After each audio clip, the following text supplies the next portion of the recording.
esta nueva ley de segunda oportunidad empieza a encajar muy bien para solucionar todos estos problemas económicos de estas personas, sobre todo porque, bueno, antes o la anterior, que se hizo con muy buena voluntad, tenía serios problemas, no solo por cómo estaba estructurada, por las dos fases, la fase extrajudicial y la fase judicial, sino también porque no contemplaba, por ejemplo, qué podría pasar con la vivienda de una persona que a lo mejor quería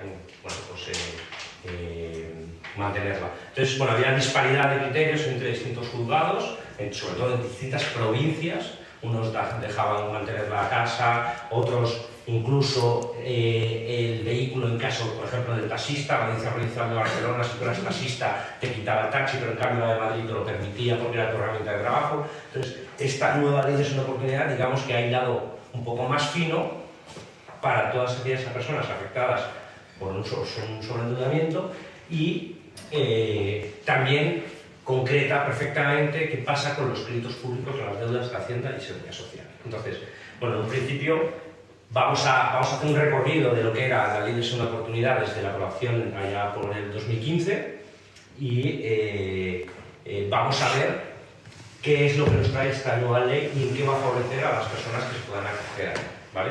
Entonces, en un principio, vamos a hablar de quién puede solicitarla, ¿vale? ¿Quién se puede acoger a la ley de segunda oportunidad?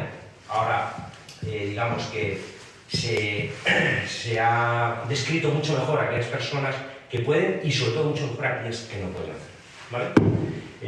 ¿Cuánto es el máximo de la deuda?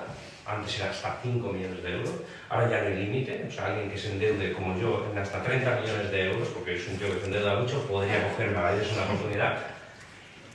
Como he dicho antes, las deudas públicas, ¿vale? Antes era un problema el saber qué se hacía con ellas, ahora ya queda perfectamente concreto cuál es la posibilidad y hasta cuánto se puede eliminar, ¿vale?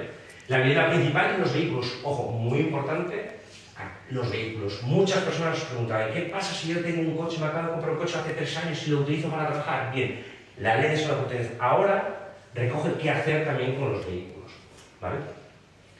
Los profesionales que intervienen, se ha cortado el procedimiento, aunque hay varios tipos, ¿vale? Entonces hay muchos menos profesionales que intervienen y los costes, eso que ha hecho de acortar los profesionales, también ahorran costes para que sea mucho más accesible la ley de segunda oportunidad ahora que hace, bueno, tan solo unos días, porque esto entró en vigor hace 2 días, ¿no? Entonces, bueno, Sergi es probablemente de los tíos que más sepa de ley de segunda oportunidad en España. Nosotros somos partners suyos para este tipo de procedimientos en los despachos nuestros y joder, pues es que qué mejor que él que explicarnos en qué consiste o en qué consistía antes y dónde estaban las deficiencias de las leyes de segunda oportunidad de antes y dónde están las ventajas ahora y las desventajas que las hay, ¿vale? Entonces, bueno, pues nada, Sergi, danos. Bueno, gracias por la intervención, por presentarme, Fernando. Es un placer estar aquí contigo en tu casa. Y bueno, lo que hemos dicho al principio, entiendo que todos vosotros tenéis deudas. Si habéis venido aquí, o tenéis deudas o tenéis dificultades para afrontar esas deudas. No sé si conocéis lo que se llama la ley de segunda oportunidad antigua, la que se aprobó en 2015. No sé si habéis pedido información, habéis oído hablar de esa ley. Esa ley principalmente obligaba se iniciaba el procedimiento yendo a un notario, es decir, teníamos que acreditar la insolvencia, es decir, que no podíais pagar las deudas, y se iniciaba el procedimiento en un notario. Ese notario lo que hacía era nombrar un mediador concursal. El mediador concursal, su obligación era intentar llegar a un acuerdo con los acreedores. Se intentaba decir, bueno, yo no puedo pagar todos los créditos, pero sí que puedo afrontar una parte. Después ese administrador concursal, mediador concursal, lo nombraba el juez administrador concursal, que liquidaba los bienes, y el juez concedía lo que se llamaba el auto de exoneración, es decir, el fin de las deudas. Esto era como teníamos la ley del 2015. ¿Qué pasa con la reforma? Lo que acaba pasando es que la parte del notario... Esa era la teoría. En la práctica, los notarios no querían coger los procedimientos, era un jale de cuidado, por lo menos aquí en Madrid, en Barcelona era más sencillo. En Barcelona es más sencillo, sí. Más sencillo, O sea, ya para encontrar notario era un problemón increíble. Luego había que ir a los notarios de turno de oficio hasta que lo nombraban, que si no sé qué, que si cobraban la provisión. Unos cobraban una cosa, otros otra. No había disparidad de criterios a la hora de cobrar. O sea, no podías decirle a un cliente, esto vale 200 euros. No, porque te ibas al notario de tal pueblo y eran 800. Y te venía el cliente y dijo, joder, me habías dicho 200. Pues era una locura. Luego, el mediador concursal. El notario nombraba al mediador concursal. Segundo problemón. Joder, no hay un mediador concursal en todo Madrid para cogerlo. O sea, era detrás de uno, detrás de otro, otro detrás de otro, detrás de otro. Al principio me tenían que nombrar hasta 5. Sí, esto se fue modificando. Yo soy mediador concursal y administrador concursal también. El problema del mediador era un tema de aranceles, es decir, por procedimientos a lo mejor de 10.000, 15.000 euros de deuda, el mediador concursal cobraba 50 euros. Entonces, los mediadores concursales no aceptaban este tipo de procedimientos. Solución de los juzgados. En un principio era, si 5 mediadores concursales no aceptan el cargo, nos dejaban presentar la demanda de concurso consecutivo e ir directamente al juzgado. Esa fase se saltaba. Después lo modificaron a 2 nombramientos o 2 meses y transcurridos. Imaginaros el notario hasta nombrar 5 mediadores concursales. Eso eran 6 meses o 7. El cliente, claro, el cliente que venía del despacho ya tenía una situación financiera muy complicada. Si hasta encontrar el notario eran 3-4 meses. Luego, el mediador concursal, hasta que te decían que no todos, eran otros 5 o 6 meses. Ya te estabas en el año. Claro, todo eso eran certificados. Te caducaban los certificados. Volver a sacar certificados de penales, certificados de empadronamiento, certificados de no sé qué, no sé cuánto. Y luego, o sea, había pasado un año y no habíamos empezado. No se había hecho nada porque los jueces no habían intervenido. Bien, la nueva ley lo que ha hecho es aborrar esa fase. Sí. Porque no era productiva. Entendemos que la nueva ley, sobre todo, es más barata, ¿vale? ¿Por qué? Porque ya no hay que pagar al notario, ya no hay que pagar al mediador concursal, y sobre todo también porque es más eficaz. Lo que se acaba consiguiendo es que todos estos procedimientos que antes nos iban a juzgados de la población donde vivía el deudor, donde estaba empadronado, ahora todo irá a los mercantiles, es decir, cualquier persona de Madrid irá al mercantil de Madrid. Ya no habrá que ir al juzgado de primera instancia de cualquier pueblo. ¿Qué hace? Que sea más eficaz. Los juzgados mercantiles tienen más recursos, son más profesionales y entendemos que todo esto irá más rápido y más eficaz. Aun con todos los problemas que hemos tenido con la ley de la segunda oportunidad del 2015, hemos conseguido aproximadamente unas 1000 exoneraciones, o sea, se han conseguido exoneraciones. Sí que lo hemos tenido más fácil en Cataluña. Hay otras cosas que las tenemos más difíciles, pero en Cataluña el tema de la ley de segunda oportunidad sí que pues teníamos notarios pues más o menos que te aceptaban los casos, los mediadores cuando pasaban 2 meses ya podíamos presentar la demanda. Más o menos los procedimientos sí que nos han durado en Cataluña 12-15 meses. Aquí sí que ha habido más problemas. Sí, prácticamente. Pero bueno, es la ley que teníamos. Partíamos de antes del 2015, antes alguien tenía problemas de deudas, no había solución, o sea, era trabajar en negro, esconderse y ni respirar. A partir del 2015 el problema de deudas pues se soluciona. Eso es la parte bonita de la ley de la segunda oportunidad. Es decir, hemos mejorado en que es más barato y más eficaz. Pero hay una cara triste en este tipo de procedimientos. Ahora es el tema de la deuda con Seguridad Social y Hacienda. Antiguamente, la ley antigua no determinaba, sino se acababa exonerando la deuda por una clasificación que hacía el administrador concursal. Una parte se iba a ordinario, la otra a subordinado y prácticamente se eliminaba esa deuda. Si no, se podía acoger a un plan de pagos, ¿vale? Y era muy útil para el tema de empresarios que debían mucha cantidad, ¿vale? Eso nos ha cambiado. Eso sí que es verdad que ha ido a peor. Eso lo tenemos más complicado. Me habéis comentado al principio de la sesión que tenéis deudas con Seguridad Social y Hacienda. Ahora se limita a 10.000 euros las deudas de Hacienda y a 10.000 euros las deudas de Seguridad Social. Esa deuda, si tenéis más deuda, se va a limitar a esos 10.000. Más de 10.000 no se va a exonerar. Esto hemos perdido un poco. No sé si me comentabas que tenías 33.000 repartido, pues si son 15 y 15, te van a perdonar 10 y 10.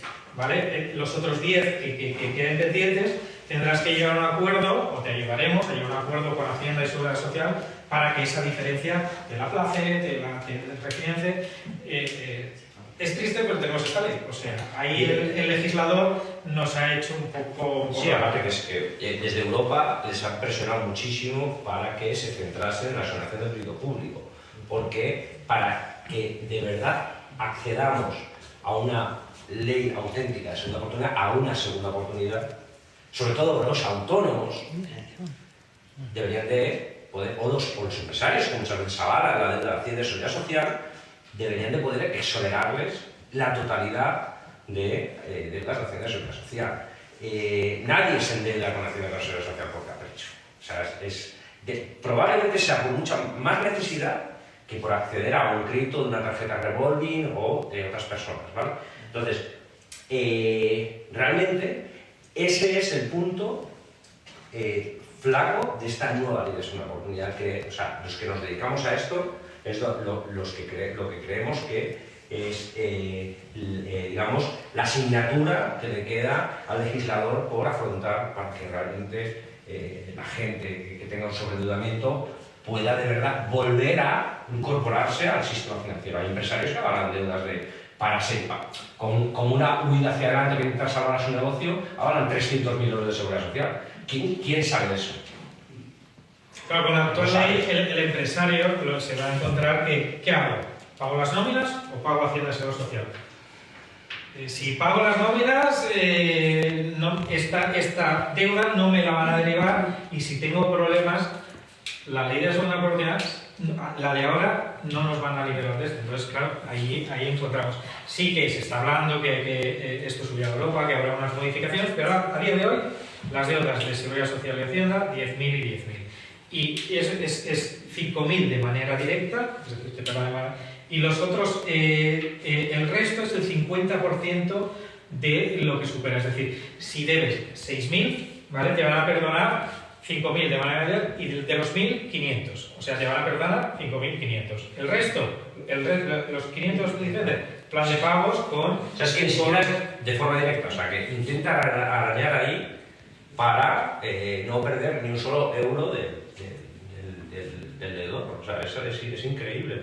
Y en cambio, ese mismo legislador obliga a cualquier acreedor a exonerar toda la deuda.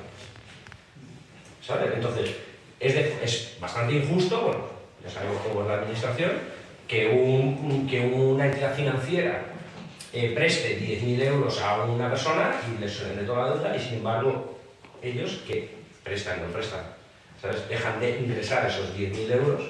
No puedas exonerarte ni siquiera esos 10.000 euros de forma directa, son 5.000, los otros 5.000, el 50%, y el otro 50% lo pagas. ¿Vale? Entonces, para exonerarte de 10.000, tienes que deber bastante más. ¿Vale? Entonces, principalmente, ¿para quién me ha enfocado? Para quien deba a la casa, al BBV, a Wizzing, a tal, es decir, que sean deudas de bancos, de entidades financieras, de todo esto, y que la deuda de Hacienda pues sea lo mínimo, porque esa no se va a exonerar. El resto será un procedimiento más sencillo, y entendemos que yo me meto el juego, pero yo lo calculo 4 o 5 meses, no va a durar más. Hay un tipo de concurso que ahora saldrá, que es el sin masa, es decir, si no tienes vehículos que tengan cierto valor, es decir, si tengo un coche que son de 30.000 euros, pues al final voy a tener que liquidar el vehículo para pagar parte de la deuda, eso está claro. Pero si tengo mi vehículo 3.000, 4.000 euros, tengo a Banxa, a la Caixa, a BBV y tal, se va a poder presentar el concurso sin masa, que tiene dos ventajas. Primero, que sin ningún acreedor que no tenga más del 5% de la deuda quiera nombrar un administrador concursal, ese concurso sea sin administrador concursal. Directamente el juez concederá ahora lo llamaremos EPI, antes se llamaba BEPI, antes era el beneficio de exoneración del pasivo insatisfecho. Ahora ha cambiado el legislador y le ha quitado la B y ahora es el EPI, ¿vale? Pero le concederá el perdón de deudas en un tiempo bastante rápido. Es decir, si ningún acreedor quiere nombrar ese administrador concursal, pues no lo nombra. Y además otra cosa, que es que ese administrador concursal, si hay un acreedor que lo quiera nombrar, lo tendrá que pagar el propio acreedor. Ya no irá a cargo, que antes tenía que pagar el deudor también en los honorarios del administrador concursal. Eso ya ha desaparecido. Entonces, serán concursos muy rápidos donde se tendrá la exoneración inmediata. ¿Vale? O sea, de hecho, el 80% de las personas que acuden a informarse son gente que viven de alquiler, no tienen vida de propiedad, no tienen coche y solo tienen deudas financieras, generalmente financieras, desde lo que ha dicho él, la Caixa o Santander, hasta microcréditos, tarjeta revolving. Bueno, esa gente va a ir teóricamente por ciento súper rápido. Cuando el COVID se facilitó el tema de los concursos de acreedores a las empresas que no tenían ningún tipo de bien, o sea, nosotros hemos hecho concursos de acreedores a empresas y era increíble, o sea, te presentaba la demanda y al mes había liquidado esas sociedades, nos quedamos alucinados. Pues ese es el sistema. ¿Por qué? Porque, joder, si yo tengo 35.000, 40.000, 60.000 euros de deuda, mi jefe me está pagando la mitad o así porque si no me embarga de no sé qué. Pues coño, en un mes ese tío vuelve a estar en el mercado, vuelve a tener su nómina en condiciones, puede volver a acceder al crédito, puede volver a acceder de forma responsable al crédito, por favor, y pues vuelve a cotizar en condiciones, o sea, se acaba la economía sumergida de esa persona, ¿vale? Puede volver a coger un contrato de alquiler, porque si no antes le tenía que alquilar el hermano, se vuelve un jaleo. Entonces, esa gente vuelve a, llamémosla, a renacer económicamente, ¿no? Que parece que no, pero te da unas facilidades el tener unos ingresos, ser solvente, ¿no? El que te pidan un contrato de alquiler en riesgos, los del seguro de alquiler, tu nómina, puedas enseñarle tu nómina y decir, joder, voy a poder alquilar una casa. ¿Sabes? ¿Cuánta gente, por culpa del sobreendeudamiento, no puede acceder a un alquiler de una vivienda? Bueno, pues eso se va a acabar. O, bueno, puede acabarse. Vamos a ver luego si efectivamente en el día a día los juzgados funcionan bien, ¿sabes? Porque es lo que decíamos, mientras una vida es una oportunidad en Barcelona era un año, aquí eran 2, 3 años, ¿vale? Entonces, puede pasar que en los juzgados de lo mercantil de Barcelona sean 2 meses y aquí sean 8 o al revés. No, pero generalmente sí, depende de la carga de trabajo, depende de muchos factores, sí. Y luego habrá municipios en los que sean brutalmente rápidos. Brutalmente rápidos. Otra de las ventajas de la nueva ley es que cuando obtienes ya el EPI, ¿vale? Ya es el propio juzgado que ordenará a las entidades para que te borren de los ficheros de morosidad, las NEF, los disputos, estos ficheros. Entonces, ¿qué pasa? Ya te das el EPI, ya irás a cualquier banco o te querrás comprar una lavadora a plazos y lo primero que hacen es poner el DNI y ya no aparecerá nada. Tú ya estarás libre de todo esto. La parte mala también de la nueva ley, vamos mezclando, nosotros antes, cuando tenías el BEPI, y era el BEPI definitivo, es decir, sin plan de pagos porque no había deudas con Seguridad Social y Hacienda, ese BEPI definitivo, lo que hacía es que ya está, si al día siguiente te tocaba la lotería, tenías una herencia, tenías la suerte de que te tenías un sueldo de 5.000 euros, no pasaba nada, tú ya tenías el BEPI, ya no tenías que emplear nada para pagar esa deuda.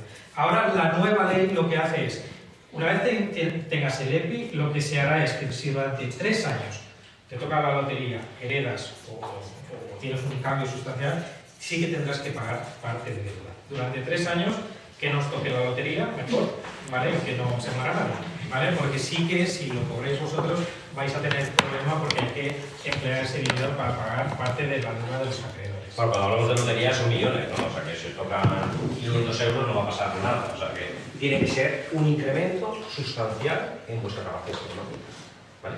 Y cuando se dice sustancial es que, no, coño, es que yo paso de cobrar 1.200 a 1.800. Para vosotros es sustancial, pero no sustancial.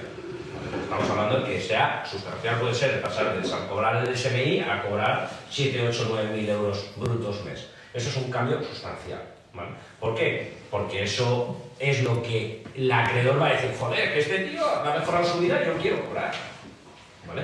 Perfecto. Ojo, tendrán que reclamarlo, ¿vale? Porque muchos de ellos se desentenderán, tendrán como crédito fiscalmente deducible impuesto de sociedades. Para lo que vosotros pensáis que para ellos es una putada el no cobrar, bueno, de aquella manera, o sea, ellos lo llevan a pérdidas, se lo dicen impuestos de sociedades, ¿vale? O sea que no es tan putada el no cobrar, ¿vale? De hecho, cuando nosotros, antes los procedimientos de mediación se les citaban para intentar llegar a un acuerdo, pues de todos, yo creo que hemos hecho 2 mediaciones. Una la hicimos en Las Palmas y otra en Barcelona. O sea, solo de miles de procedimientos, solo en 2 los acreedores se personaron para llegar a un acuerdo. Nosotros decimos, joder, estos tíos son tontos. No, es que les da igual. Y dice, bueno, por un lado he vendido la deuda, por otro lado lo debo al impuesto de sociedades, listo, yo saldo mi deuda y me quito el problema de este tío que hay que andar persiguiendo para cobrar. O sea, que ellos lo amortizan así, pum, y ya está. ¿Vale?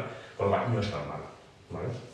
Sí, yo como mediador concursal he convocado reuniones de acreedores, me vino una vez una comunidad de propietarios, el presidente, para ver qué era eso. Ya está, no se ha personado nunca la Caixa, no se ha personado nadie. O sea, hacías la reunión, convocabas, estabas con el deudor 5 o 10 minutos, no venía nadie, cerrabas acta y directamente pues, al juzgado.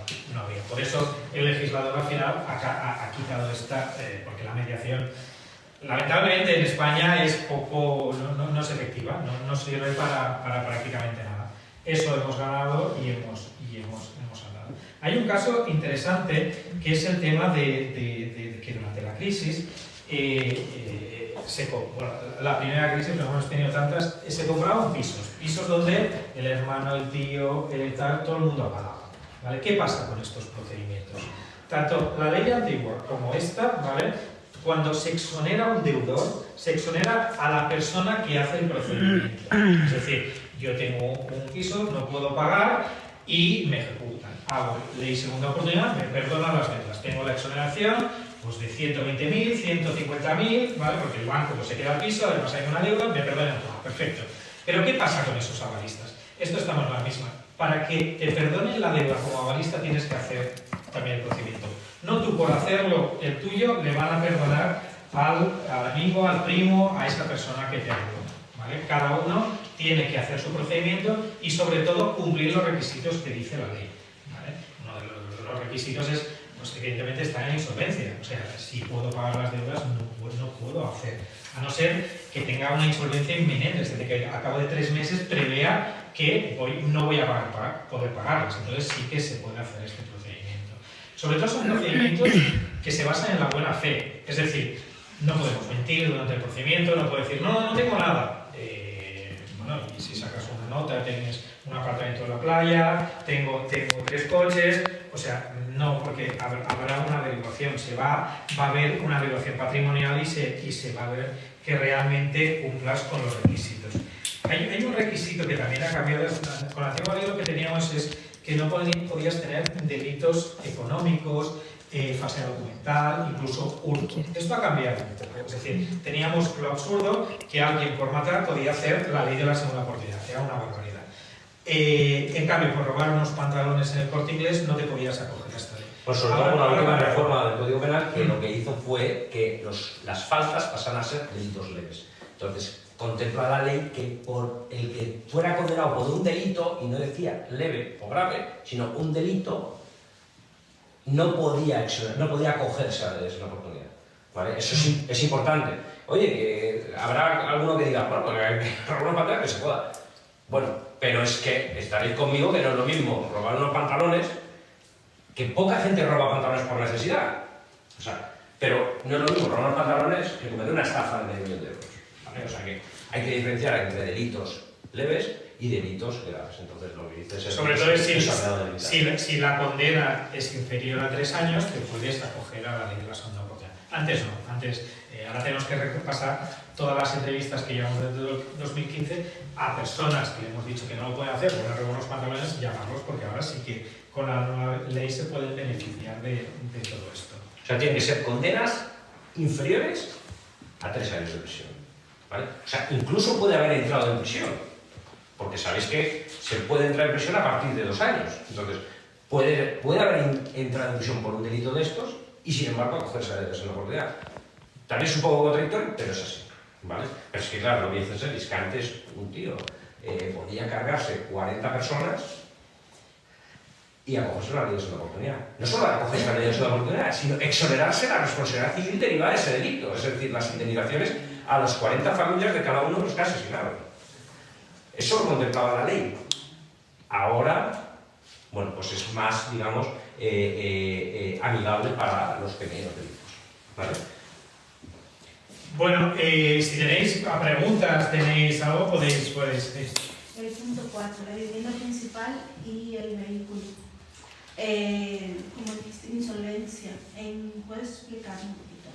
El tema de la vivienda principal, vivienda habitual, es un tema donde la antigua ley concursal, ¿vale? no decía nada, es decir, todos los procedimientos tenías que ir a liquidación. Lo que pasa es que hubo un acuerdo entre jueces donde si el valor de la vivienda era inferior al de la deuda, es decir, yo tengo un piso que vale 100.000 euros, pero tengo la hipoteca es de 200.000. Lo que se hacía es, con permiso de los jueces, que al final todos lo aceptaban, es excluir, es decir, dentro del procedimiento tú advertías que tenías esa vivienda, pero se excluía del procedimiento. ¿Por qué? Porque la venta o realización de esa vivienda no beneficiaba a ningún acreedor. Vender esa vivienda no hacía que los demás acreedores cobraran. ¿Por qué? Porque no se sacaba nada más. Primero el que cobraba la hipoteca, como se cubría toda la hipoteca, no beneficiaba al resto. Esto es lo que se hacía en la práctica.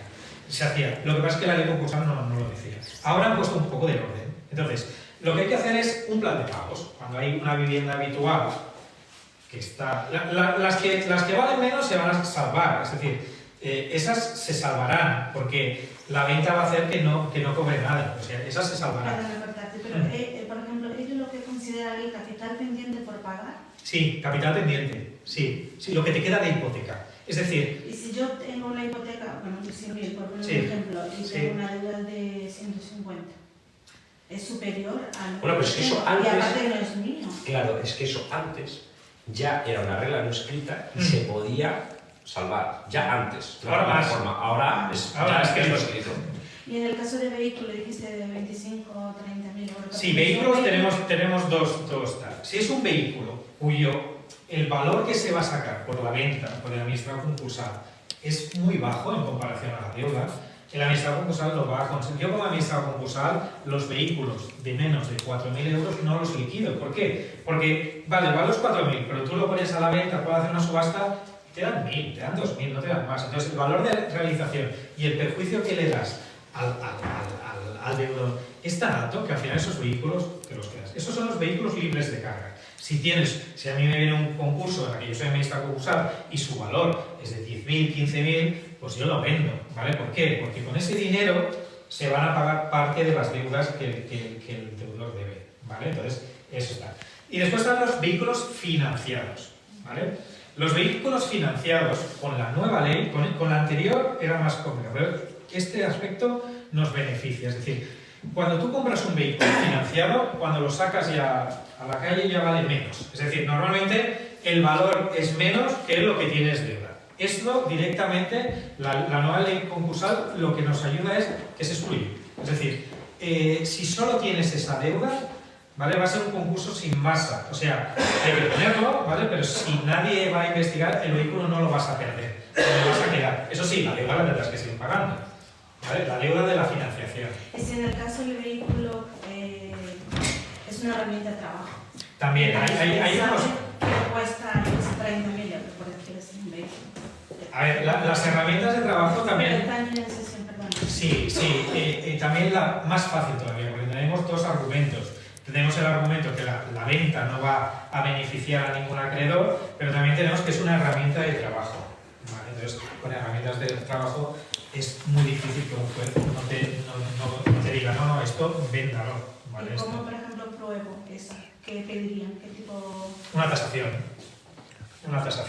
Nosotros, por ejemplo, en los vehículos es simplemente, y se aceptan, son tasaciones online. Compramos tu coche, pones matrícula, ¿qué vale? Pues esto, y ya está. O sea, es una tasación. Si el administrador concursal que designen o el juez nos pide una tasación, pues más real o más tal, pues ya se la enviamos. Pero normalmente con los vehículos una tasación online ya nos sirve para saber el valor del vehículo. Montos, todo. Sí. ¿Y qué documento tengo que presentar, por ejemplo, para probar que es herramienta de trabajo? Bueno, supongo que si es herramienta es autónoma. Sí. Vale, es una explicación. Pues me dedico a dar, tengo esto y dada de alta. ¿Vale? Pero todo esto nos encargamos nosotros, de que la carga de la demanda de explicar. Es decir, tú nos tendrás que explicar, pues me dedico derecho a esto, tienes esto para trabajar, tal. Lo que decíamos antes quedaba un poco más en discusión por esto, porque ahora no recuerdo, pero herramienta de trabajo en Madrid es el taxi y en Barcelona era otra cosa. O sea, ahí hubo bastante, con la nueva ley todo esto no se iba. Vale, esto sí. O sea, algo que era clarísimo, ¿no? Que un taxi era una herramienta de trabajo, pues eso, en Barcelona en primera instancia el taxista consiguió mantener el taxi y sin embargo la audiencia provincial se lo quitó. ¿Vale? Y en cambio aquí en Madrid, desde el primer momento, la audiencia provincial dijo que era una herramienta de trabajo y que por tanto se podía mantener sin problemas. ¿Qué pasa? Que claro, el taxi es muy jugoso para los acreedores porque tiene la licencia. ¿Vale? Entonces, bueno, pero ahora mismo se mantendría. Y para la nueva ley, el mediador concursal... No, el mediador, olvídate, Vale. no hay mediador concursal. Al paro todos, estos ya no trabajan más. No, la parte de mediación era una catástrofe y lo has tirado. No. Con muy buena intención, ¿no? Porque, bueno, nos sentaremos todos e intentaremos llegar a un acuerdo, pero es que no venía. Pero como en prácticamente todas las jurisdicciones, la mediación es, digamos, la asignatura pendiente. La mediación familiar, la mediación laboral, cuando un trabajador es despedido, las mediaciones, el mediador no hace nada. O sea, simplemente si se llega a un acuerdo es porque entre los abogados se llega a un acuerdo o entre el trabajador y la empresa se llega a un acuerdo. El mediador realmente solo levanta un acta de lo que es. O sea, no hace la labor de mediación, de decir, de explicar a las partes cuál es el problema de que se puedan ir a un juicio o tal, no sé qué. O incluso podría, en el caso de que no se llegase a una mediación, una de las cosas que se dice o que se debería de hacer es que pueda redactar la temeridad de una empresa por culpa de no llegar a un acuerdo y llevar al trabajador a un juicio, ¿no? Pero esos mediadores no hacen esa labor normal. Entonces, el problema es que era un cargo vacío. Entre que no lo quería porque cobraban 50 euros. Lo podía hacer yo misma, perdón, Y- con respeto. Bueno, al final cualquiera puede hacer, puede sentarte ahí y tal. Sí, lo que pasa es que necesitas ser también administrador concursal, te das unos estudios, tal, pero al final sí que no hacías nada. Entonces era un cargo vacío, por los honorarios no era interesante para ellos y además eran nuevos voluntarios, otros tíos que tampoco querían trabajar en este tipo de procedimientos, con lo cual eso era una locura. Era una locura. Entonces se ha quitado, se ha cortado, ha rebajado los... Porque claro, eran 50 euros, pero luego ellos te pedían, por muchos, no todos, pero muchos de ellos te pedían honorarios por detrás. O sea, es decir, no, esto no es bueno, pero si no me das 400 no lo hago. Tengo una pregunta online. Me preguntan si ya estoy con embargos en mi nómina y demás, ¿puedo iniciar el procedimiento? Sí, bueno, puedes y debes. Es decir, cuando se presenta la demanda en el juzgado y ya te la admiten al trámite, es decir, tienes los autos, con el auto de declaración del concurso, esto se comunica a los juzgados y se levantan automáticamente todos los embargos. Es decir, me están embargando 200 de no sé qué, todo esto se levanta. Es decir, normalmente la empresa, la que trabaja, recibe una comunicación del juzgado y todos los embargos quedan levantados. O sea, puedes disponer del 100% de todo. Otra cosa interesante es, una vez inicias el procedimiento, dejas de pagar todas las deudas. Es decir, que me está cobrando 100 la Caixa, 200 el BBV, Wifi, no sé qué, todo eso se deja de pagar, porque ya estás en insolvencia. Es decir, todo lo que vayas pagando lo vas a perder porque el juez te lo va a perdonar. O sea, una vez ya empiezas el procedimiento, dejas de pagar todo. Otra cosa importante es que no te puedes endeudar más. O sea, lo que no puedes hacer es dejar de pagar y empezar a pedir créditos. No, cuando inicias el procedimiento no te puedes endeudar más. Cuando acabe, ya está, ya podrás hacer lo que quieras. Pero durante el procedimiento, si lo inicias, es porque no puedes pagar. O sea, la base de esto es un principio de buena fe. O sea, es algo que debemos de tener claro todos. O sea, el endeudamiento tiene que ser de buena fe. No se puede haber cogido créditos. Aquí hemos tenido casos, ¿no? De gente que a lo mejor había pedido 3 facturas pro forma de hacer 3 cocinas para pedir 3 créditos al consumo y esas cosas te lo van a levantar y no vas a poder exonerarte de la deuda, ¿no? O sea, que el endeudamiento siempre tiene que ser de buena fe, ¿no?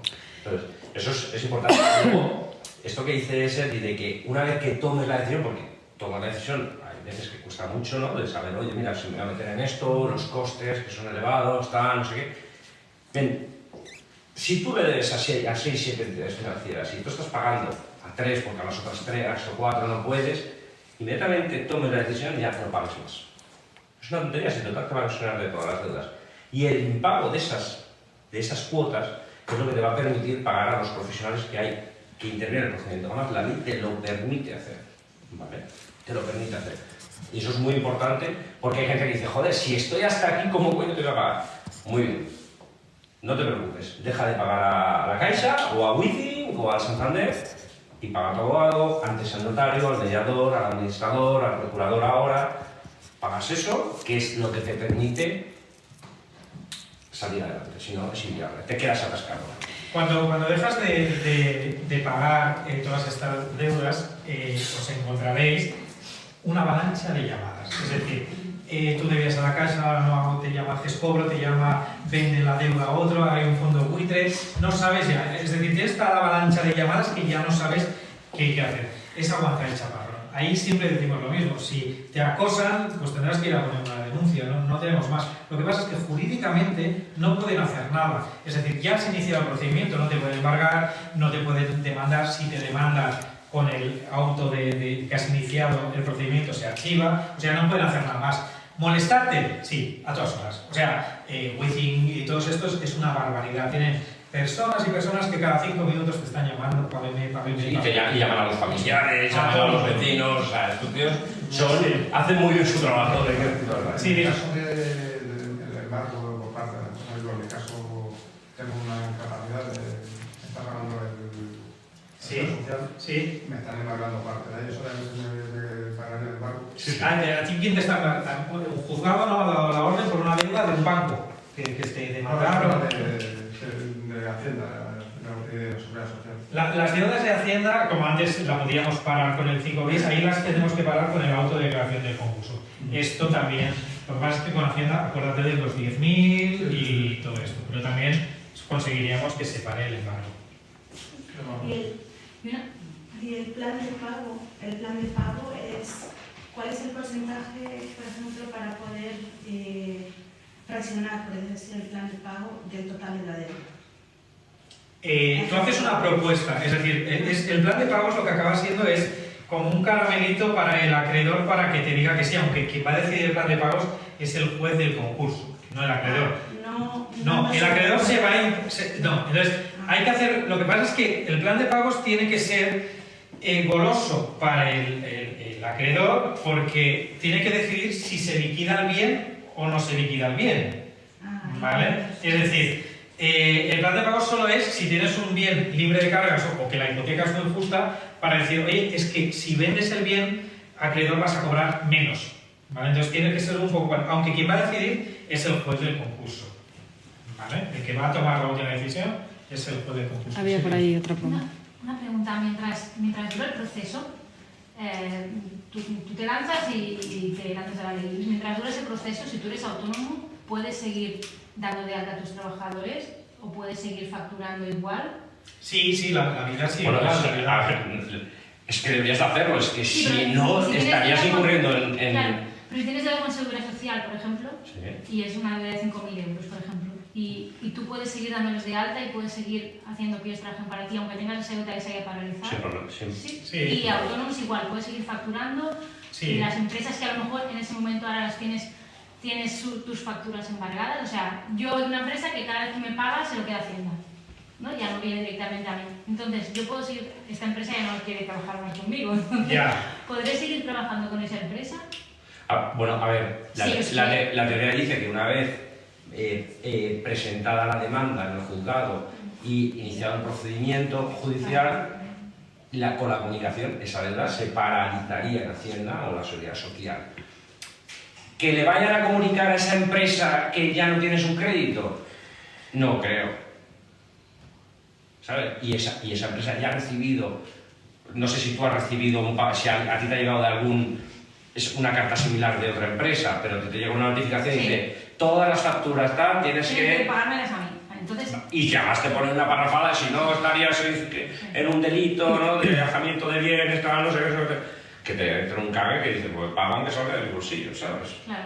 Entonces, claro, no le va a llegar probablemente, o no dé tiempo a que le llegue una carta a esa empresa diciendo, oye, que esta persona se ha metido en un procedimiento concursal y que por ahora sí le puede seguir facturando sin problema, ¿vale? O sea, ese problema Insisto, esto ha entrado en vigor hace 2 días. Claro. Sobre todo, ¿esa empresa o es viable? Es decir, ¿qué es? ¿Un bar, un restaurante? ¿Qué es lo que hace? No, la que te contrata, como si dijéramos, para dar un servicio. Es un proveedor. Sí, pero tú cuando eres autónoma, ¿qué haces? Sobre todo es la viabilidad. Si entra una administración concursal, lo que no puedes es generar créditos contra la masa. Es decir, si tú no puedes absorber a tus trabajadores, la mesa concursal no va a permitir que contrates más. Es decir, si no tienes dinero, si no es viable la empresa, lo que hará es cerrarla, sea empresa o seas autónomo. Claro, porque los contratas solo para ese servicio. Claro. No los tienes contratados siempre. Les contratas para ese servicio. Si no coges el servicio, no les contratas. Por ejemplo, no trabajas. una empresa de catering que necesita Sí. contratar a las Sí. personas para dar ese servicio. Sí, Pues entonces sí. Es que si no cierran la empresa. Claro, Por pues favor. Sí. Vale. Hay una aclaración que no sé si la hemos dicho, es que las deudas de Hacienda y Seguridad Social tenemos que solo se perdonan 10.000 euros y 10, pero hay que recordar que con la nueva ley, una vez en la vida. Es decir, si volvéis a iniciar un procedimiento similar y tenéis deudas con Seguridad Social y Hacienda, cero. O sea, se han cubierto de gloria.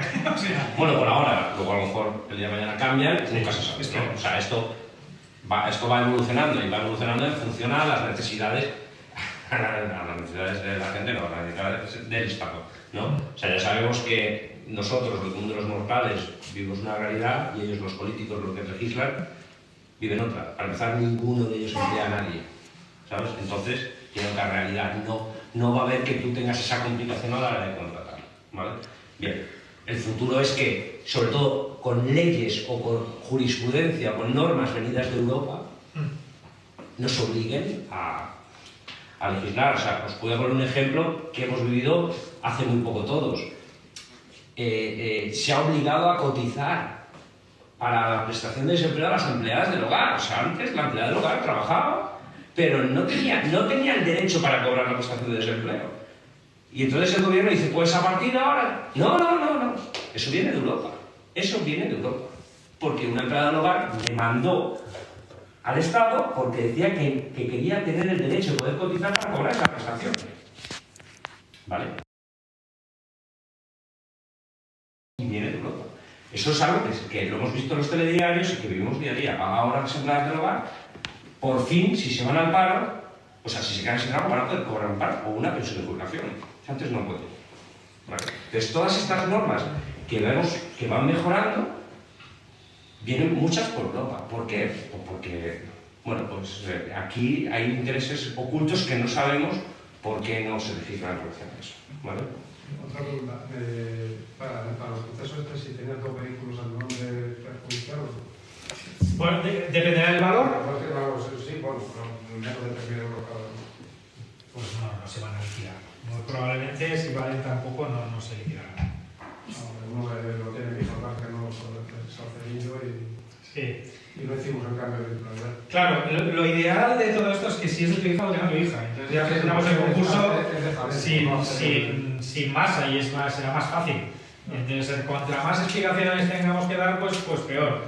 Entonces, también los cambios de nombre tienen que estar bien hechos. Es decir, tenemos el peligro de alzamiento de bienes. Lo que no podemos hacer es, el día de antes, yo tenía un apartamento, se lo doy a mi mujer, eso se va a investigar y se puede investigar, incluso los 5 años anteriores se puede investigar de lo que ha pasado, ¿vale? Pero normalmente no se hacen estas cosas, ¿vale? Si se hace, pues tú le traspasas por un precio razonable a tu hija, que haya realmente un traspaso de dinero, se lleva al registro y todo esto, nadie te va a decir nada, ¿vale?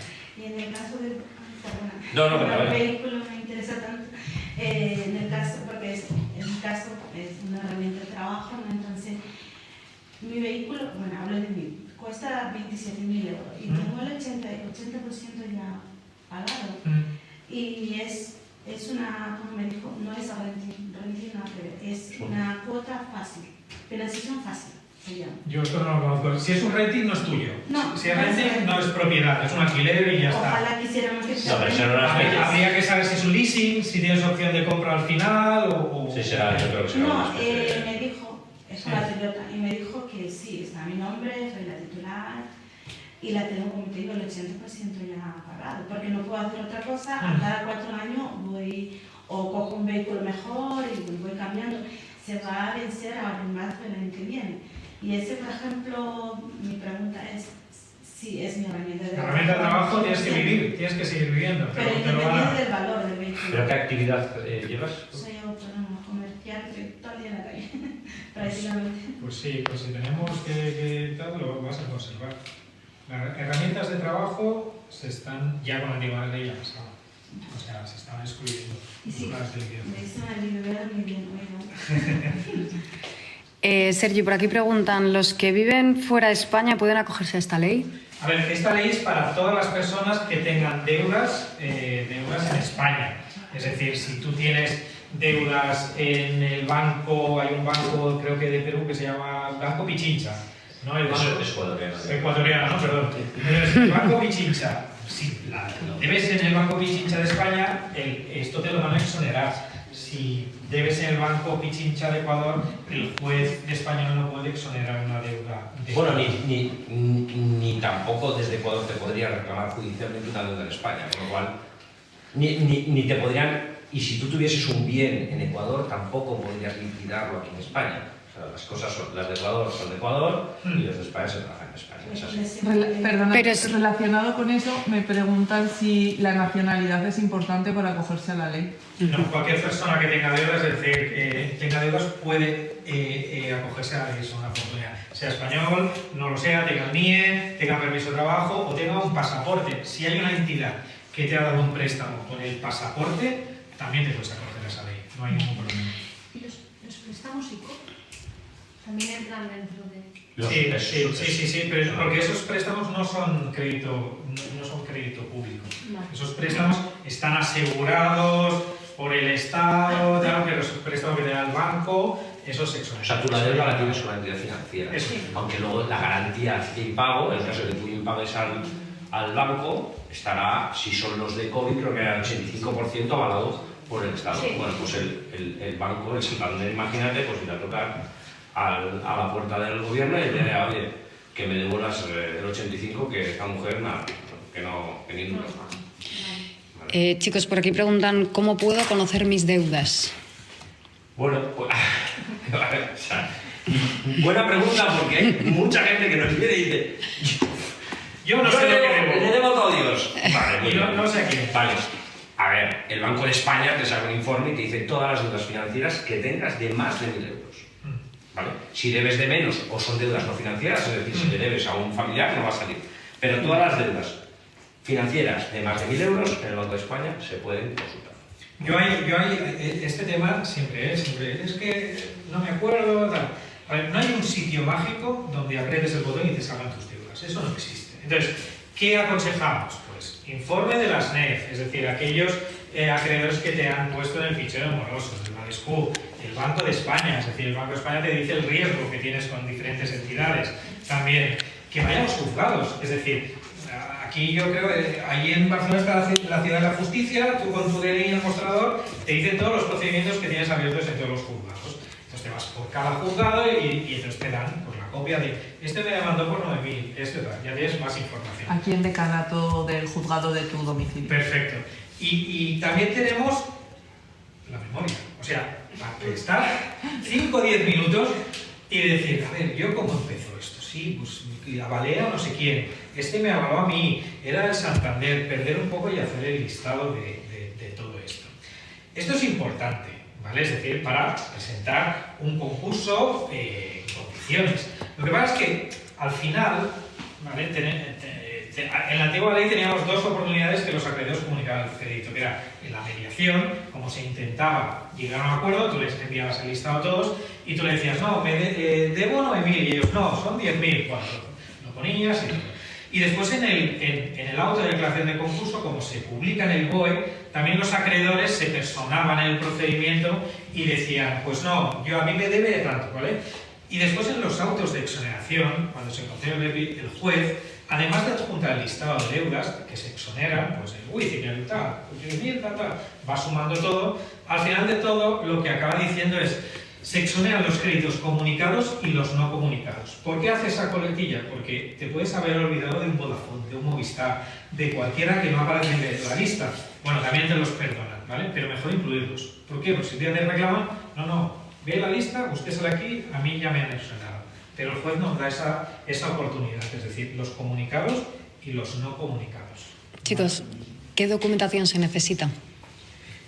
Para iniciar el expediente, lo que necesitamos es el DNI, el empadronamiento para saber dónde vives, porque depende de dónde vivas, será un juzgado, será otro, y sobre todo que nos expliquéis un poco la situación de insolvencia. El certificado de antecedentes penales. Los antecedentes penales es muy importante, que os podemos ayudar a sacarlo, es muy sencillo, por internet, vale 3,79 o así, es muy Si estáis casados, el certificado de matrimonio, gananciales si tenéis hijos, vuestras circunstancias, temas de autónomos también, es muy importante saber si trabajas de autónomo, la actividad que se lleva para justificar el tema de los vehículos. Bueno, cada persona se le va a hacer un estudio y se le va a exigir una documentación en función al caso de cada uno. O sea, esto no es café para todos, o sea, cada uno lleva su documentación en función a sus necesidades, ¿no?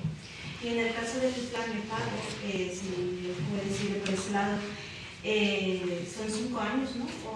Depende, 3 o 5 años, depende si hay vivienda habitual o no hay vivienda habitual. Y en esa trayectoria, la duración de 3 años por poner, por ejemplo, Alberto. pues, la persona cómo va a vivir, si tiene un nombre en el acné, y por decir así. No, es cumplir ese plan de pagos que se ha acordado durante esos 3 años, tendrás pues, que cumplir lo que dice. Pero hace 3 años tiene el nombre sucio, por decir así. No, porque tendrás, lo que se hace el juez es dar el BEPI provisional. Te da un BEPI, lo que se llama provisional, lo que pasa es que si estás en un plan de pagos, lo que no puedes hacer es endeudarte más durante esos 3 años. Pero puede trabajar. No, es que debes trabajar. Es decir, las personas con deudas no se tienen que quedar en casa escondidos. Esta ley se hace para. Por eso se levantan los embargos. Por eso facilita, porque hay que trabajar. Y se saldría de ficheros decorosos. Eso lo están preguntando por aquí también. Al terminar, ¿verdad? Cuando se apaga. No, con el BEPI provisional.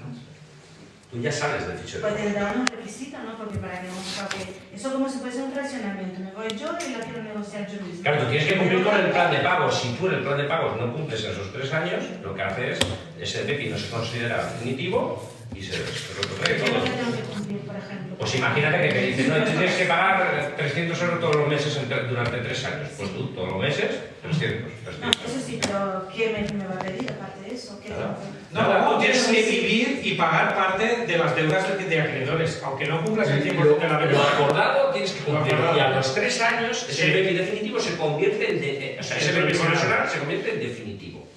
Y ya está. Pero esto no lo tienes que hacer tú, tienes que ir con nosotros Pero para que- y te tenemos que decir, mira, aquí vamos a poner esto, vamos a presentar tal, y entonces se envía al juzgado y si ningún acreedor dice nada, se va a aprobar. Si hay algún acreedor, pues ya dirá, no, a mí me parece que tiene que hacer un esfuerzo mayor, ¿vale? Igualmente, estos planes de pago, si no se cumplen, porque he tenido un accidente, porque me he puesto enfermo, el juez, también la nueva ley, hay un artículo que también te dará el BEPI definitivo, ¿vale? Es decir, pero tiene que haber las circunstancias, no es que, no sé, pues tuve un accidente de coche. Entonces, claro, cuando tuve un accidente no pude trabajar, no pude hacer la autónoma, entonces si está justificado, también tendrás el BEPI definitivo. Las deudas del ayuntamiento, multas, esas cosas después que no se incluyen. Se incluyen con deudas de seguridad social y hacienda. Hay una parte donde la ley es muy reciente y lo que están haciendo es, habrá unos acuerdos de jueces, ¿vale? Hay dudas, como está redactada la ley se redacta, ¿vale? Pero la ley se interpreta, ¿vale? La ley la puede interpretar un juez de una manera y otro juez de otra. Entonces lo que van a ver es un acuerdo de jueces. Habían dudas si qué tipo de deudas se consideran de Hacienda y de Seguridad Social. Una multa de un órgano, entonces todo esto en los próximos días con acuerdo de jueces nos van a aclarar. Claro, no es lo mismo una multa por aparcamiento que una multa que te meta la Hacienda o Seguridad Social. No es lo mismo, aunque luego el cobro venga a través de esa entidad, pero no tiene nada que ver, ¿vale? Eso es lo que dice Sergio, o sea, hay cosas que la ley, o sea, ninguna ley es perfecta Y todo eso se va evolucionando, legislando, pero mientras con sentencias. Yo estoy un poco igual el caso de la que está detrás de mí. Tengo trabajadores y si cuando acude a esa ley, por ejemplo, te puede presentar, si la demanda no, ¿puedo coger más personas para trabajar? Va a depender. Vale, de la Si es viable o no. de la viabilidad del negocio. ¿Vale? O sea, lo que no va a permitir lo que no va a dejarte la ley es decir, bueno, pues esta mujer tiene, yo qué sé, imagínate, 100.000 euros de deuda, vamos a meternos en un riesgo de que coja 140.000. Sobre todo es que contrates trabajadores, pero esos sueldos hay que pagarlos. ¿Por qué? Porque esos sueldos ya son créditos contra la masa. Y una de las responsabilidades del administrador concursal es que está obligado a no crear más masa, a no crear más deuda. Entonces, claro, si ve un negocio que no es viable, te dirán, no, aquí nos quedamos. O sea, no puedes... La contrato yo, pero no pago yo, paga la empresa. Yo soy un autónomo para una empresa. Bueno, entonces tú no lo pagas, tú no la contratas. No, sí. Hablamos de seguros. O sea, tú contratas y das de alta a un trabajador, sí, pero lo paga otro. Eso se no, llama... lo paga la empresa. Claro, se llama cesión ilegal de trabajadores. Bueno, pues la empresa. Se llama cesión ilegal de trabajadores y eso está legislado, la administración concursal no te lo va a permitir hacer. ¿Vale? Porque lo que va... Santa Lucía, por ejemplo, Mafra y todo trabaja así. Ya, bueno, y las agencias de viajes, todo así, sí lo sé. El tema es que se llaman cesiones ilegales de trabajadores y es, como su propio nombre dice, es ilegal, ¿no? Entonces, claro, la administración concursal no te va a permitir hacer eso. ¿Vale? O sea, habría que ver la fórmula para que eso hacerlo de otra manera. ¿Vale? Chicos, por aquí preguntan, bueno, decir que os están dando muchos aplausos, muchos likes. La gente le está encantando la charla. Bien, muy bien. Y dicen, porque ha preguntado varias veces, soy de Granada, soy de Asturias y tal, ¿me podríais llevar el caso igual? Porque bueno, tenemos despachos, Madrid, Valencia, Barcelona, Las Palmas, pero nos preguntan de otros sitios. Entonces preguntan si podríamos llevarles el tema igualmente. No hay ningún problema. De hecho, la nueva ley de segunda oportunidad facilita el que un despacho pueda llevar un procedimiento, digamos, fuera de su de radio de acción, llamémoslo así, ¿no? ¿Por qué? Porque, bueno, es obligatorio un procurador, el procurador va a ser siempre del partido judicial donde esté esta persona y una demanda judicial, pues como cualquier procedimiento judicial que llevamos nosotros, desde un divorcio que puedes llevar en las Islas Baleares a no sé, unas tarjetas revolving, un desahucio, todo eso se hace mediante un abogado y un procurador, con la diferencia de que probablemente no hay ni vista judicial, o sea que no hay ni que el abogado desplazarse allí. Muchos clientes me preguntan, pero yo tendré que ir a un juicio, tendré que hablar delante del juez.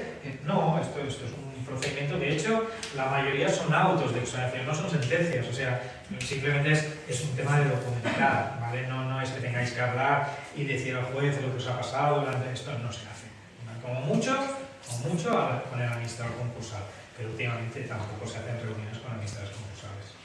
Y yo leí una parte que la hipoteca tiene que estar al día también. Sí, eso es importante, sí. La hipoteca, para que se excluya la vivienda habitual, eso se mantiene, tiene que estar al día de pagos. Sí. En el tema de hipoteca, meter embargo en la vivienda. Bueno, te han metido un embargo preventivo en el registro de la propiedad. Sí, vale, pero vamos, ¿eso sería dentro de los 10.000 euros o...? Bueno, es que eso es tu deuda. A ver, es que eso es tu deuda con Hacienda. Sí. ¿Vale? Simplemente ellos dejan anotado en el registro para que tú, en caso de que vendas tu vivienda, ¿vale? Ellos cobren. O sea, no te autorice el notario a vender la vivienda hasta que tú no liquides esa deuda, generalmente con la misma compra-venta del inmueble. Claro, en este caso, que tiene embargada la nómina de la pensión, embargada esa, y luego si tienes dinero en la cuenta, también te lo embargas. Bueno, el dinero de la cuenta, si te quejas, te lo devuelven. Ya lo devuelven. Solo te pueden embargar una parte. Es decir, si ya te embargan la nómina... O sea, solo te pueden embargar lo que supere el 30%. Bueno, ahora ha cambiado el sistema de embargo, pero te pueden embargar una parte de lo que supere el salario mínimo interprofesional. Si tú tienes 5.000 euros ahorrados, te los embargan del tirón. Pero si tú, de tu nómina, consigues ahorrar 200 euros, el mes siguiente no te lo pueden pillar. Recuerdo que hace 2 o 3 meses me embargaron casi 500 euros. Pues eso no puede. Si has escrito, te lo devuelven. De aquí 3, 4, 5, Madrid igual de aquí 10 meses, pero te lo acaban de 14 años, te lo acaban devolviendo. Es decir, solo te pueden embargar una vez, no te pueden embargar 2 veces. O sea, hay que vivir, no puedes estar con el miedo siempre. Aunque seas autónomo también, porque a mí cada cosa que entra se la lleva. llevan. Sí, sí. De hecho, esto al principio con Antigua Ley teníamos dudas, ¿vale? Pero sí que realmente solo te tienen que permitir vivir. ¿Vale? Sí, al final el autónomo, aunque factures, tú tienes como ingreso el salario mínimo interprofesional. Todo lo que baje, o sea, tú eres autónomo y solo facturas 600 euros, no te pueden pagar eso. O sea, no lo pueden hacer, ¿vale? Es todo lo que esté por debajo de, creo que son 1.166 con unos decimales, es decir, 14.000 euros brutos Sí, año. y siempre que no sea ahorro, ¿eh? Si es ahorro, sí. Si es ahorro. tienes 20.000 euros en el banco, te los pueden quitar, sí. Pero ella tiene que gestionar, ¿vale? A mí me pasa lo mismo. Sí, te llevan todo. O sea, te entran 80 euros y te los llevan, ¿eh? Sí, yo me Por eso tienes que hacer la ley de segunda oportunidad. Eso es el mejor de los... ¿Vale? Yo he hecho un escrito en el caso de ella, me pasó igual. Yo me fui a Hacienda, he hecho me presenté directamente. Sí, haces un formulario... Sí, y lo he solicitado. ¿Y te lo devolvieron? ¿O está en trámite? Me fraccionaron, ¿no? El porcentaje muy pequeño. Ellos prueban, entonces sí, Además, pues... eso que el embargo de cuenta no lo hace. Lo de los 500 euros, esos. Contratarnos. No, eso para mí es una oportunidad. Tienes que ir a Hacienda, un formulario, ella lo que hizo es una solicitud, ¿vale? Sí. Entonces, ya está, en la solicitud dices, oye, argumentas lo que hay, pues en mi cuenta al día tal, me embargaste y tal, no sé qué, ya me estáis embargando de la pensión, y eso considero que es, o sea, no son ahorros míos, sino que son los restos de la pensión del mes pasado. Cuando me encajaron la paga, pues Sí. a los 2 o 3 días. ¿Vale? Si demuestras que tu único ingreso es este, Te lo van a devolver. te lo devolverán. Y es bastante personal. Y cuando llega la cuenta te lo vuelven a embargar y vuelves a Sí. Las viviendas, si por ejemplo tu vivienda está a nombre de 2 personas, si tu vivienda, tu hipoteca, ¿vale? La tienes con otra persona, pero la otra persona no puede entrar en la deuda, la tienes al 50% con alguien, ¿vale? ¿Cómo haces para que la casa no se la quiten a esa persona? Bueno, solo a ella, a esa persona, solo le podrán quitar nada, porque es el 50% es de la otra persona. Sí. O sea, solo en la misma concursa o en la liquidación solo podrá ir con un 50%. ¿Vale? La otra parte, su parte no se la puede quitar nunca. Pero entonces, por ejemplo, él en la hipoteca seguirá estando, él quiere quedarse con la casa. Pues que te la completa, la tendrá que comprar. Y si él no la puede comprar, ¿cómo lo hace?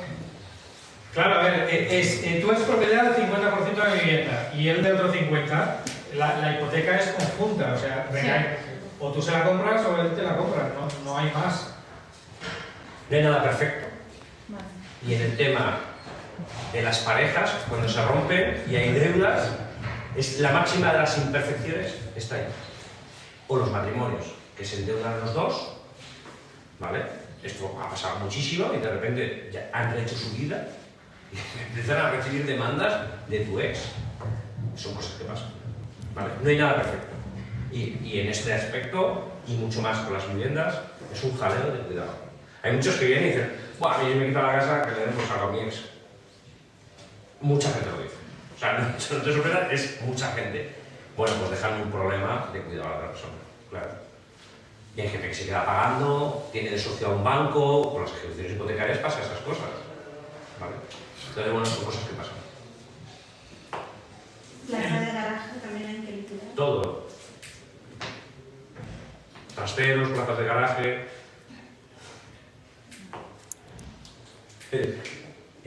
Tumbas, también, cosas, todo. Lo que tengas, todo. Eso no hay que- Sí, sí. Sí, hemos visto. Nichos en propiedad. Nichos. ¿Vale? ¿Más preguntas? Aquí no tenemos más. ¿Alguna más? Los costes de acogerse a la ley de la segunda oportunidad. A ver, los costes es, cada procedimiento tiene un coste, ¿vale? Porque va a depender, pues, un autónomo, o una persona que no lo es, una persona que va a tener plan de pago, una persona que es rápido el procedimiento. Lo que sí que está claro es que, para que os hagáis una idea, entre la antigua y la nueva, la persona se puede ahorrar entre 2.000 y 3.000 euros, ¿vale? Antes estaba de media unos 5.000 o 6.000 euros, más o menos, entre todos, hablo entre todos los profesionales, y ahora la media va a estar 2.000 euros, 2.000 y pico euros por debajo, o 3.000 euros por debajo de de lo que costaba antes. Entonces, por un lado es muchísimo más económico y sobre todo es muchísimo más rápido. Esas son las dos grandes virtudes, aparte de que, bueno, pues se entra en detalles en determinados vacíos que antes no tenía. ¿Vale? ¿Problemas? Siempre todas las leyes tienen problemas, habrá gente que le perjudique tremendamente, sobre todo gente que tenía un montón de dinero. Empresarios, para los empresarios esto les ha hecho por los grandes empresarios estos que, pues esta gente, hay gente que ha quebrado empresas con 10 millones de deuda, o con 7 millones, o con 5 millones, o con 4 millones, y que ellos avalan gran parte de esa deuda. Antes se podían exonerar hasta 5 millones de deuda entre todos los créditos. Pues imagínate, a lo mejor la gente no se los es 1 millón. Esa persona, hablando en plata, está jodida.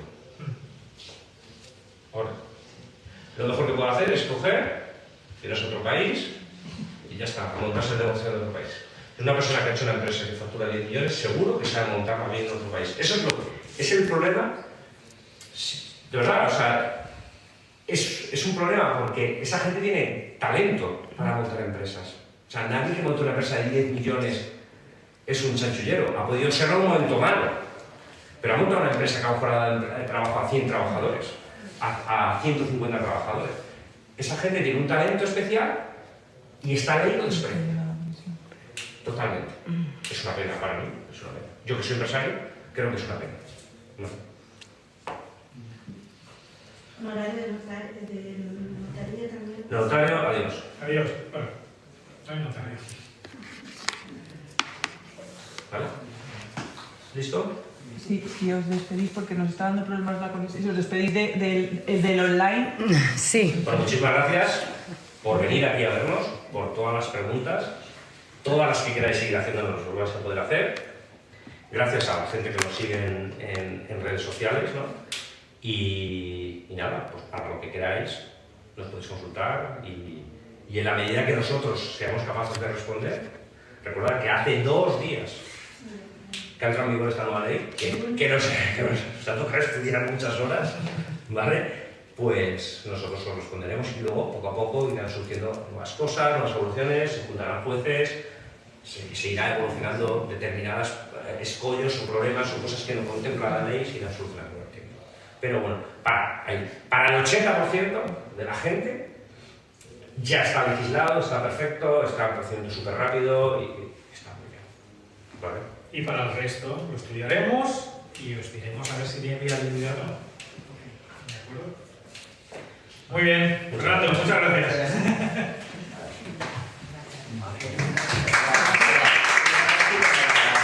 Si quieres, sí.